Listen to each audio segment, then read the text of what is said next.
Higit 100,000 job vacancies ang naghihintay sa taunang job fair ng Department of Labor sa Mayo 1, Labor Day. Pero aminado ang DOLE, kahit marami ang bakante, marami pa rin ang hirap na makakuha ng trabaho. Kaya ang solusyon, ilulunsad ng ahensya ang Job Start Program. Magbabandila si Zen Hernandez. 3 buwan nang naghahanap ng job opening si Kathleen. Pero ngayon pa lang, ramdam na niyang matatagalan bago siya makakuha ng trabaho. Wala pa po, hindi pa sigurado kung magkakatrabaho ka sa ganun. Pag ganun, pagkukontakin ka pa lang, tatawagan ka na lang ng kumpanya.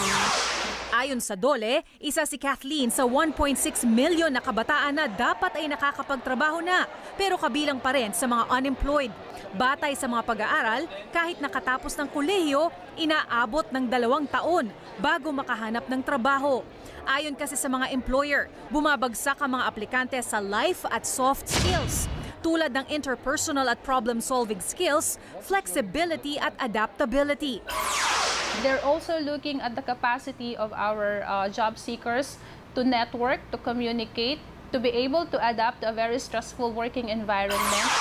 Ito ang target tugunan ng Job Start Program ng DOLE na sisimulan sa Mayo o Hunyo sa Quezon City, Taguig, San Fernando, Pampanga at General Trias, Cavite. 1,600 na kabataan ang bibigyan ng libreng 3-month training at 6-month internship para tumaas ang tsansang makakuha ng trabaho. Kasabay nito ang taunang job fair ng DOLE tuwing Labor Day. 150,000 ang job vacancies, karamihan nasa service sector. Marami ngayon ang hinahanap na bagong pulis, sales agent, clerk at call center agent. 65 ang pagdarausan ng Labor Day Job Fair ng DOLE sa buong bansa. Para sa Bandila, Zen Hernandez.